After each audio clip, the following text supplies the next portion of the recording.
नमस्कार, स्वागत है आपका दिल्ली एनसीआर दिन भर में। मैं हूं अनिल सागर और हम लाए हैं अब तक की सभी बड़ी खबरें आपके लिए। लेकिन सबसे पहले एक नजर सुर्खियों पर। पूरे देश में एक साथ कोरोना वैक्सीन का होगा ड्राई रन। नए साल पर 2 जनवरी से शुरू होगा सबसे बड़ा अभियान। नए साल पर दिल्ली सरकार का बड़ा फैसला।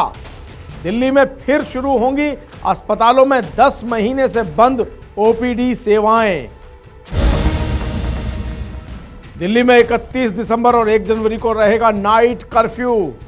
कोरोना खतरे के बीच दिल्ली मेट्रो की भी आई नई गाइडलाइन।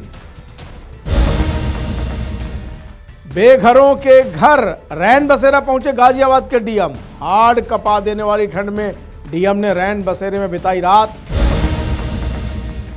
दिल्ली के नरेला में सरेआम गोली मारकर 2 लोगों की हत्या। पुलिस ने आपसी रंजिश में वारदात का जताया शक। सबसे पहले सबसे अच्छी खबर, नए साल की दस्तक के साथ ही कोरोना वैक्सीन का ड्राई रन शुरू हो जाएगा।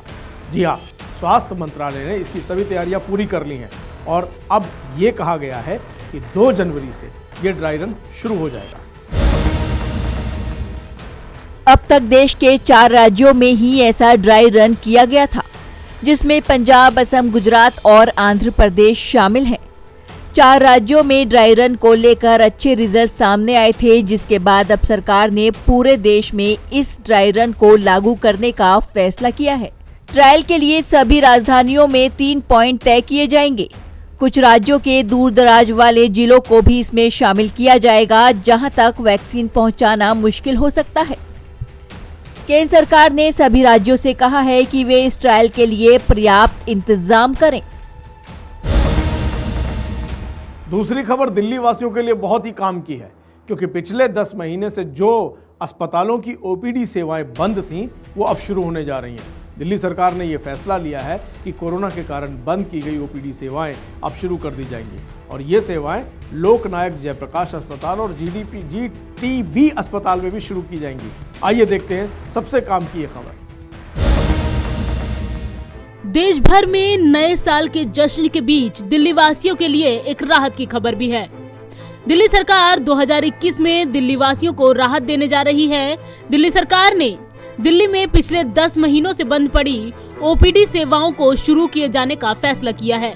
सरकार का कहना है कि देश के सबसे बड़े कोविड हॉस्पिटल लोकनायक जयप्रकाश अस्पताल और जीटीबी अस्पताल में जल्द ही ओपीडी सेवाएं शुरू की जाएंगी।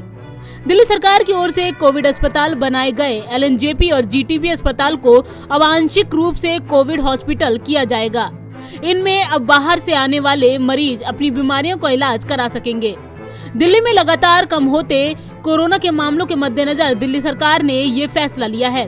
बता दें कि एलएनजेपी अभी तक 2000 बेड की क्षमता के साथ देश का सबसे बड़ा कोविड अस्पताल है। यहाँ मार्च 2020 से ओपीडी सेवाएं बंद कर दी गई थी, जबकि दिल्ली सरकार का गुरु तेग बहादुर अस्पताल 1500 बेड का कोविड हॉस्पिटल है। यहाँ कोरोना का इलाज शुरू होने के साथ ही ओपीडी सेवाएं बंद कर दी गई थी। अभी तक ये दोनों अस्पताल पूर्ण रूप से कोविड के इलाज में लगे हैं। हालांकि नए साल में यहाँ बाकी बीमारियों के मरीज भी जा सकेंगे। इनके अलावा अक्षरधाम मंदिर के पास कॉमनवेल्थ गेम्स विलेज में बना कोविड केयर सेंटर भी बंद कर दिया गया है। दिल्ली में लगातार कोरोना के मामलों में कमी आ रही है, जिसके मद्देनजर ही ये फैसला लिया गया है, ताकि दिल्ली के इन बड़े सरकारी अस्पतालों में बाकी मरीज भी फिर से इलाज करा सके। पंजाब केसरी ग्रुप के लिए संगीता सिंह की रिपोर्ट, दिल्ली। नए साल का जश्न जो है वो होश में मनाएं, क्योंकि ये आदेश जारी हुआ है। अगर रात को 11 बजे से और सुबह 6 बजे के बीच में आपने कोई भी गड़बड़ की तो कर्फ्यू का उल्लंघन माना जाएगा। जी हाँ, नाइट कर्फ्यू लगा दिया गया है और इस दौरान किसी भी गड़बड़ी के लिए आपको पुलिस बख्शेगी नहीं। नए साल के जश्न में क्या हैं ये सरकारी दिशा निर्देश, गाइडलाइंस बहुत काम की हैं, याद रखिए, ध्यान रखिए। कोरोना वायरस के नए स्ट्रेन के खतरे के बीच देश भर में नए साल के जश्न को लेकर कई पाबंदियां लागू की गई हैं। वहीं राजधानी दिल्ली में भी कोरोना वायरस ने नए साल के जश्न में भंग डाल दिया है।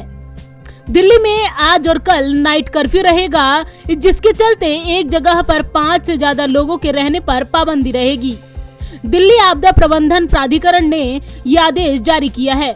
दिल्ली आपदा प्रबंधन प्राधिकरण ने कोरोना को देखते हुए राजधानी दिल्ली में नाइट कर्फ्यू लगाया है। जारी आदेश के अनुसार सार्वजनिक स्थानों पर 5 से ज्यादा लोग इकट्ठा नहीं हो सकते, न ही कोई नए साल के जश्न का कार्यक्रम होगा।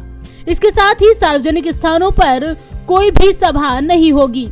लाइसेंसी प्लेस पब्लिक प्लेस के दायरे में नहीं आएंगे। दिल्ली मेट्रो में भी नए साल को लेकर जारी की गाइडलाइन। 31 दिसंबर की रात 9 बजे के बाद राजीव चौक मेट्रो स्टेशन से बाहर निकलने की अनुमति नहीं होगी। डीएमआरसी ने यात्रियों को गाइडलाइंस के अनुसार ही यात्रा की योजना बनाने की सलाह दी है। बता दें कि आज रात 11 बजे से कल सुबह 6 बजे तक और 1 जनवरी की रात 11 बजे से 2 जनवरी की सुबह 6 बजे तक दिल्ली में नाइट कर्फ्यू रहेगा। दिल्ली ट्रैफिक पुलिस ने नए साल के मद्देनजर यातायात को नियंत्रित करने के लिए विशेष व्यवस्था की है। दिल्ली में ट्रैफिक पुलिस की भारी तैनाती का फैसला लिया गया है। नए साल के मौके पर इंडिया गेट पर भारी भीड़ इकट्ठा होती है। इस दौरान पैदल लोगों की भीड़ बढ़ने पर सुबह 10 बजे से ही इंडिया गेट के कई रास्ते पर वाहनों का प्रवेश प्रतिबंधित कर दिया गया है। इस बीच वाहनों को सी हेक्सागन इंडिया गेट क्षेत्र से गुजरने की अनुमति नहीं दी जाएगी। इन मार्गों पर रहेगा route divert. Q point, MLNP गोल चक्कर, सुनहरी मस्जिद गोल चक्कर, जनपद गोल चक्कर, राजपथ, रफी मार्ग, बिनसर प्लेस गोल चक्कर, Rajendra Prasad road Janpath, KG Marg, Firoz Shah road, Mandi house, Mathura road, Purana Qila road, Mathura road, Sher Shah road, SBM Zakir Hussain Marg, SBM Pandara road आदि। दुनिया भर में जारी कोरोना संकट के बीच नए साल का आगाज हो रहा है और 2021 की शुरुआत से पहले ही कोरोना के नए स्ट्रेन ने मुसीबतें बढ़ा दी हैं। ब्रिटेन से भारत लौटे कई लोगों में नए वायरस की पहचान हुई है। दिल्ली में भी नए स्ट्रेन के 8 मामले सामने आ चुके हैं। ऐसे में दिल्ली और केंद्र सरकार सतर्क है और किसी भी तरह की लापरवाही बरतने के मूड में नहीं है, जो कि भविष्य पर भारी पड़े। पंजाब केसरी ग्रुप के लिए संगीता सिंह की रिपोर्ट, दिल्ली। नए साल पर वैसे भी बहुत जश्न का माहौल है, लेकिन मेट्रो बहुत सावधान है। मेट्रो ने आदेश जारी किया है कि रात को 9 बजे के बाद नो एंट्री। जी हाँ, रात को नए साल का जश्न आप कनॉट प्लेस में अगर मनाने की सोच रहे हैं तो मेट्रो आपको बाहर नहीं आने देगी, लेकिन आप बाहर से अंदर आ सकते हैं।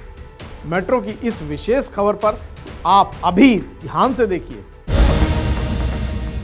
कोरोना के नए खतरे के बीच नए साल की शुरुआत में बस अब 1 दिन का ही समय बाकी है, लेकिन लोगों ने कुछ दिन पहले से ही न्यू ईयर ईव की तैयारियां शुरू कर दी हैं। यही वजह है कि कोरोना संकट के बीच दिल्ली मेट्रो में काफी भीड़-भाड़ देखने को मिल रही है, लेकिन अब ऐसा नहीं होगा। दिल्ली मेट्रो रेल कॉर्पोरेशन यानी डीएमआरसी ने एक अहम फैसला लेते हुए राजीव चौक मेट्रो स्टेशन पर रात 9 बजे के बाद एग्जिट पर पाबंदी लगा दी है। डीएमआरसी ने अपने आधिकारिक ट्विटर हैंडल से ट्वीट करते हुए बताया कि 31 दिसंबर को राजीव चौक मेट्रो स्टेशन पर एंट्री में कोई बाधा नहीं आएगी, लेकिन एग्जिट रूट ठीक 9 बजे बंद कर दिए जाएंगे। कोरोना गाइडलाइन का हवाला देते हुए डीएमआरसी ने ये फैसला लिया है। बता दें कि राजीव चौक दिल्ली एनसीआर का सबसे ज्यादा भीड़ भाड़ वाला मेट्रो स्टेशन है। कनॉट प्लेस के पास होने के कारण भी लोग इसी मेट्रो स्टेशन का ज्यादा इस्तेमाल करते हैं। कनॉट प्लेस में हर नए साल जबरदस्त पार्टियां आयोजित होती हैं। ऐसे में नए साल पर अधिक भीड़ होना लाजमी है। कोरोना के बीच प्रशासन चाहता है कि लोग कम से कम बाहर निकले और घरों पर ही सेलिब्रेशन हो। इसीलिए डीएमआरसी ने सिर्फ इसी मेट्रो स्टेशन को लेकर गाइडलाइन जारी की है। वहीं दिल्ली पुलिस ने भी साफ किया है कि हालातों के हिसाब से मेट्रो और ट्रैफिक के नियम में बदलाव किया जा सकता है, यानी अगर भीड़ ज्यादा होती है तो मेट्रो सेवा को कुछ घंटों के लिए बंद भी किया जा सकता है। ऑलरेडी जो है जो नई दिल्ली के रेंज के जॉइंट सीपी हैं, उन्होंने मेट्रो को एक चिट्ठी लिखी है। मेट्रो की सर्विसेज को सस्पेंड करना या नहीं करना वो एक मौका देखकर, परिस्थिति देखकर कार्रवाई की जाएगी। हमारी अपेक्षा ये है कि कोविड के कारण हो सकता है कि हर वर्ष की भांति इस बार लोगों का आना कम हो। यदि लोगों का आना कम होता है तो मेट्रो की सर्विसेज राजीव गांधी चौक पर सुचारू रूप से एज इट इज़ चलती रहेंगी। लेकिन यदि हमें लगा कि जो पेडेस्ट्रियन जो हैं काफ़ी इकट्ठे हो गए हैं और अब उसको रोक देना चाहिए, तो हम उसी वक्त मेट्रो से रिक्वेस्ट करेंगे और उनकी सर्विसेज को कुछ घंटों के लिए सस्पेंड कराएंगे। इसके अलावा डीएमआरसी ने कोरोना वायरस को ध्यान में रखते हुए टोकन सिस्टम को कुछ समय के लिए बंद रखने का फैसला भी किया है। डीएमआरसी ने ट्विटर पर यात्रियों से अपील की है कि संक्रमण के खतरे को देखते हुए कैशलेस तरीकों का ही इस्तेमाल करें। तो अगर आप भी नए साल के जश्न के लिए सीपी आने का प्लान कर रहे हैं तो प्लानिंग से पहले एक बार हालातों का सही आकलन कर लें, वरना आप भी फंस सकते हैं। पंजाब केसरी ग्रुप के लिए संगीता सिंह की रिपोर्ट, दिल्ली। एक तरफ सर्दी जो है वो रिकॉर्ड कायम कर रही है। आज पारा जो है वो सबसे नीचे है। कहा यह जा रहा है कि आज मौसम का सबसे ठंडा दिन है और इस हाड़ कपा देने वाली ठंड में अगर कोई खुले में है तो बहुत ही दिक्कत होती है, बहुत ही परेशानी है। और इस परेशानी को गाजियाबाद के डीएम ने उस जगह जाकर महसूस किया जहां खुले में सोने वाले लोग रैन बसेरे की छत का आश्रय लेते हैं। जी हाँ, डीएम गाजियाबाद के जो है अजय शंकर पांडे ने आज जो है रैन बसेरे में जाकर के समय बिताया और महसूस किया कि आखिर ये परेशानियां क्या हैं। आइए एक मानवीय इस संवेदनाओं को झकझोरने वाली एक रिपोर्ट जरूर देखिए। गाजियाबाद जिलाधिकारी डॉक्टर अजय शंकर पांडे इस हाड़ कपा देने वाली ठंड में रैन बसेरा पहुंचे थे।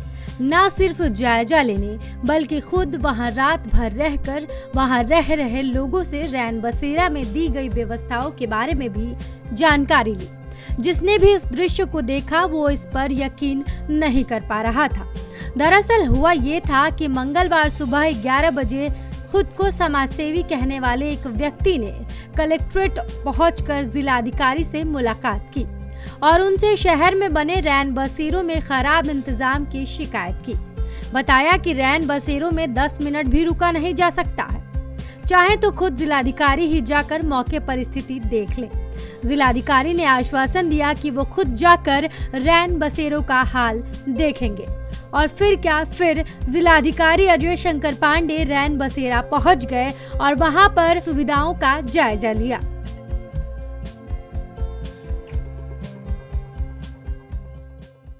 हमारा नाम रतन सिंह है जी और हम यहाँ रैन बसेरे में रुकने के लिए आए थे। और हमने जब आके देखा, जब लेटे हुए थे तो डीएम साहब आए और उन्होंने हमारा हालचाल पूछा जी। और उन्होंने हमें कपड़े भी पहनने को, जैकेट वगैरह पहनने को दिए थे। और वो 2-3 घंटे हमारे साथ समय भी बिता के गए और यहाँ पे विश्राम भी किया और पढ़ाई लिखाई अपना ऑफिस का जो भी काम करना था वो यहाँ पे किया उन्होंने और विश्राम किया 2-3 घंटे हमारे साथ। और बहुत अच्छे से उन्होंने हमारे साथ व्यवहार किया और हमारा सब हालचाल पूछा। हमारा नाम गंगा राय जी। डीएम साहब आए थे, अपना ऑफिस के हमारे साथ में 3 घंटा समय बिताए जी। हमारे हालचाल में पूछे, एक हमारे में जैकेट भी मिला। मेरा नाम मदन लाल यादव। मैं यहाँ रुकने के लिए आया था। डीएम साहब अचानक निकले और हालचाल जाना, सर्दी की वजह से मुझे एक जैकेट भी दिया। उन्हें हालचाल जाना, अपना काम भी यही निपटाया हमारे साथ। हमारा नाम प्रेम है और हम यहाँ रैन बसेरे में रहने आए हैं। और हम जब आराम कर रहे थे तो डीएम साहब आए, अपने ऑफिस से लिखत पढ़त कर रहे थे। हमें बड़ी खुशी हुई और उन्होंने हमारा हालचाल पूछा और उन्होंने फिर हमें जैकेट वैकेट दी और लिखत पढ़त करी। आपको बता दें कि जिलाधिकारी के इस कदम से रैन बसेरे में रहने वाले लोग खुश नजर आए। उन्होंने कहा कि जिलाधिकारी उनके बगल में ही बैठकर कार्य कर रहे थे। इस तरह औचक निरीक्षण होते रहे तो रैन बसेरों में कोई परेशानी नहीं होगी, अधिकारियों में डर होगा और रैन बसेरों में सभी सुविधाएं रहेंगी। पंजाब केसरी ग्रुप के लिए विकास कुमार की रिपोर्ट। राजधानी में अपराधियों के भी हौसले बुलंद हैं। उत्तरी दिल्ली के नरेला इलाके में 2 लोगों की हत्या कर दी गई। पुलिस का कहना है कि ये पूरा मामला आपसी रंजिश का है। क्या है ये पूरा मामला, आइए देखते हैं इस रिपोर्ट में। बाहरी दिल्ली के नरेला इलाके में बुधवार की देर रात कार सवार बदमाशों ने ताबड़तोड़ फायरिंग कर 2 लोगों को मौत के घाट उतार दिया। मरने वालों में एक युवक राहगीर है, जबकि दूसरे युवक की पड़ोसी से पुरानी रंजिश चल रही है। ऐसे में पुलिस आशंका जता रही है कि रंजिश के चलते ही वारदात को अंजाम दिया गया है, जिसमें एक निर्दोष की भी जान चली गई है। खबरों की माने तो बुधवार की देर रात नरेला थाना क्षेत्र के गांव कुरैनी निवासी शाहनवाज अपने दरवाजे पर खड़े थे। उसी समय कार सवार बदमाशों ने उन पर अंधाधुंध फायरिंग करनी शुरू कर दी। इससे शाहनवाज गंभीर रूप से जख्मी हो गए। इतना ही नहीं, घटना के दौरान राहगीर सरफुद्दीन भी बदमाशों की गोलियों की चपेट में आ गए। इसे वो भी गंभीर रूप से जख्मी हो गए। घटना के बाद बदमाश मौके से फरार हो गए। शाहनवाज के परिजनों व पड़ोसियों ने दोनों घायलों को तत्काल अस्पताल पहुंचाया, जहां दोनों को मृत घोषित कर दिया गया। सर, क्या नाम है आपका? इकबाल खान। इकबाल जी, आपके लड़के को गोली लगी, क्या है पूरा मामला? ये नाजिम है और ये सालू है जाकिर का। इन्होंने घर पर आकर पहले भी धमकी दी है घर पे, अगर हम सबको मार देंगे हैं, और मेरे को भी धमकी दी मारने की हैं, नौकरी छुड़वा देंगे, ये कर देंगे, वो कर देंगे। कौन है नाजिम? ये नाजिम ये इधर है, मस्जिद वाली गली में रहता है, बदमाश है ये। इन्हें 2 मर्डर पहले भी कर रखे हैं। अच्छा। नाजिम ने तो आज क्या? आज ही मेरा लड़का भी सोनीपत से आया था, घर पर आके मेरे से कह गया था पापा मैं भी आया, फिर बाहर चला गया। बाहर गया तो बाहर जाने के बाद ही पता लगा कि उसका गोली गाड़ी मार दी किसी ने। अच्छा। जो वैन में गए हैं, वैन में बता रहे हैं कि कौन था कौन नहीं, मुझे नहीं पता। आपको बता दें कि दोनों शवों को कब्जे में लेकर पोस्टमार्टम के लिए पुलिस ने भेज दिया है। इधर डबल मर्डर की वारदात से कुरैनी गांव में दहशत का माहौल है। देर रात तक नरेला थाना पुलिस आसपास के लोगों से पूछताछ कर वारदात की जानकारी जुटा रही थी। पुलिस का दावा है कि जल्द ही हमलावर पकड़ लिए जाएंगे। पंजाब केसरी ग्रुप के लिए अनिल कुमार की रिपोर्ट।